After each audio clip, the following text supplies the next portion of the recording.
உங்கள் favourite TV ஷோக்களை இனி miss பண்ண தேவையில்லை. ZEE5 இல் முற்றிலும் இலவசமாக காணுங்கள். இங்கேயும் எப்பொழுதும். நீங்க எதையோ என்கிட்ட இருந்து மறைக்கிறீங்க. நான் உங்க பையனா உண்மையை சொல்லுங்க. ஏங்க நான் சொல்றேன். வேண்டாம். என்ன விஷயம் ஜனனி? எனக்கு ரொம்ப வேண்டப்பட்ட ஒருத்தருக்கு ஹார்ட்ல சர்ஜரிங்க. அதுக்கு 5 லட்ச ரூபாய் பணம் தேவைன்னு கேள்விப்பட்டப்போ என்னால பார்த்துட்டு சும்மா இருக்க முடியலங்க. அதனால பணத்தை யாருக்கும் தெரியாம நான் தாங்க எடுத்தேன். திங்கக்கிழமை அவங்க பணத்தை திருப்பி கொடுத்துருவாங்க, அதை திரும்ப அங்கேயே வச்சிடலாம் தான் எடுத்தேன்.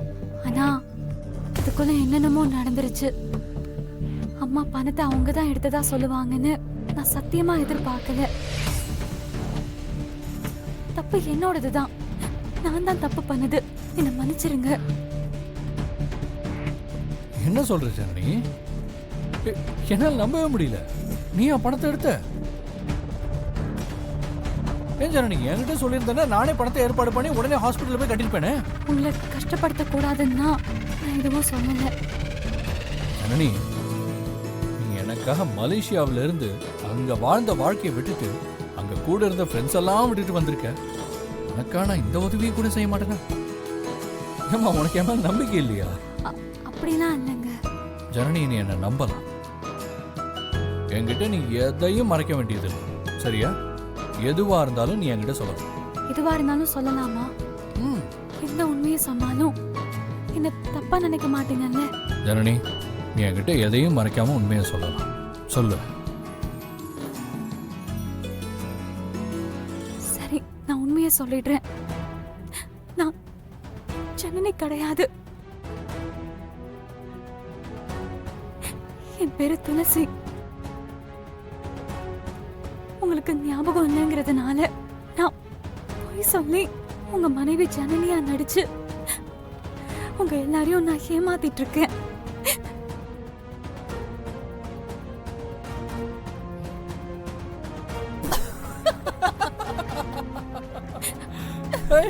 காமெடி பீஸ் எங்க இருந்து இதெல்லாம் கத்துக்கிட்ட?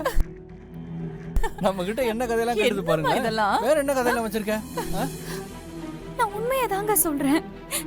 என் பேரு துளசி. விளையாடுறடா. அந்த 5 லட்ச ரூபாவை திருடினது கூட என் அப்பாவை காப்பாத்துறதுக்கு தான். என் அக்கா புருஷனுக்கு என்ன 2ஆம் தரமா கல்யாணம் பண்ணி வச்சுட்டாங்க. எனக்கு அது பிடிக்கல. அந்த பஸ் ஆக்சிடென்ட்ல நீங்க எல்லாத்தையும் மறந்ததுனால அதை எனக்கு நான் சாதகமா பயன்படுத்திக்கிட்டேன். அதான் உங்க எல்லார்கிட்டையும் பொய் சொல்லிதான் நான் நடிச்சிட்டு இருந்தேன்.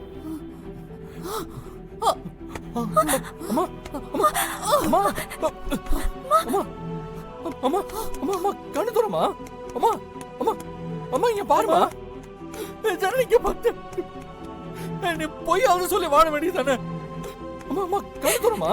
அம்மா அம்மா அம்மா ஜனனி கொஞ்சம் தண்ணி. யாரோ நீ ஏன் என் வாழ்க்கையில வந்த?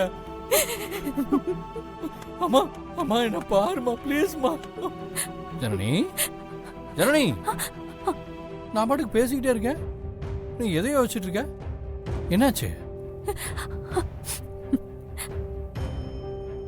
ஏய் ஜனனி, எதுக்காக அழுவுற? என்னை நம்பி எந்த உண்மையை வேணாலும் சொல்லலாம்னு சொன்னது தப்பா? சிவா, அவளை கஷ்டப்படுத்தாதடா. நடந்தது நடந்து போச்சு, விடு. நீங்க சொல்றதும் கரெக்டு தான்மா. பஸ் ஆக்சிடென்ட்ல எனக்கு தலையில அடிபட்டு மலேசியால நடந்த எதுவுமே எனக்கு ஞாபகம் இல்லைங்கிறது தான் எனக்கு பெரிய விஷயமா இருந்துச்சு. ஆனா ஜனனியும் அதே பஸ் ஆக்சிடென்ட்ல இருந்தா, அவளும் அதுல பாதிக்கப்பட்டிருப்பா. அவளுக்கும் அதே டிப்ரெஷன் இருந்திருக்கும்லம்மா. புது ஊரு, ஒரு அம்னீஷியா ஹஸ்பண்டு. அவன் கஷ்டத்தை நான் புரிஞ்சுக்காம இருந்துட்டேன். ஜனனி, நானும் உன் கூடவே வரேன். நான் இனிமே உனக்கு பண்ற உதவியெல்லாம் பார்த்தாவது நீ திரும்பவும் நார்மல் ஆகணும், சரியா? சிவா, நீயும் வா. ஜனனி, நாம சிவா கூடவே கார்ல போயிடலாம். அம்மா வாங்க போலாம். வா ஜனனி. ஏறுங்க, ஏறு. போ.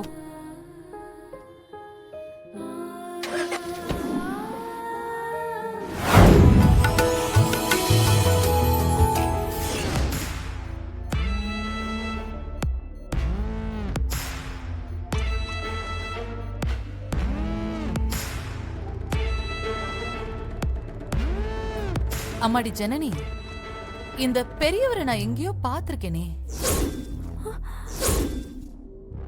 நானும் யோசிச்சு யோசிச்சு பாக்குறேன், எங்கன்னு தான் எனக்கு தெரியல. அம்மா பாத்திருக்கீங்களா? அவரை எங்கேயோ நான் பாத்திருக்கேன்டா. எங்க?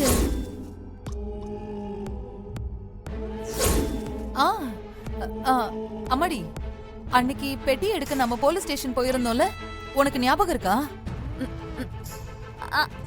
ஆமா ஆமா. அங்க வச்சுதான் இவரை பார்த்தேன்.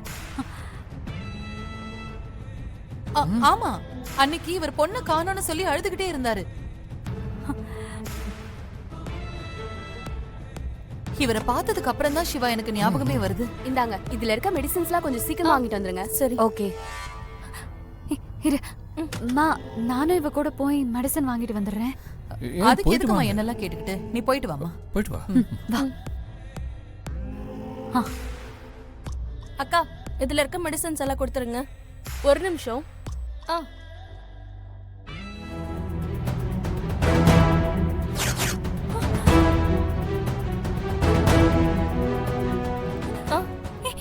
சித்திடி. சித்தியா? எங்க?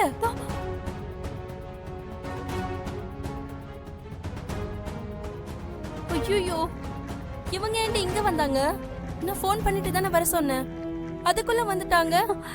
இவங்க பார்த்தாங்கன்னா போச்சு.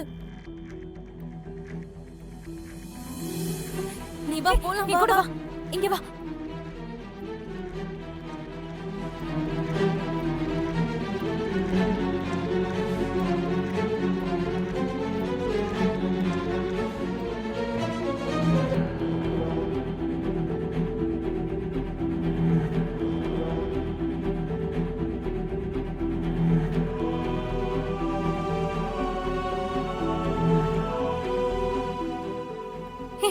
சுமதி, அவங்க உள்ளதான் இருக்காங்க. சித்தி போய் ஏதாவது ஒளரை கொட்டிட போறாங்க. நீ சீக்கிரம் போ, இல்லன்னா மொத்த காரியமும் கெட்டுடும். போ. சரி, நான் பாத்துக்கிறேன். நீ இங்கே இரு. போ.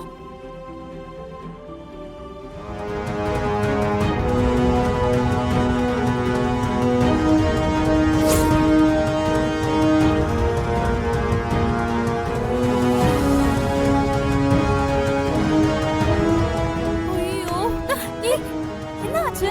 ஏன் இப்படி பயந்து ஓடி வர? அங்க பாரு.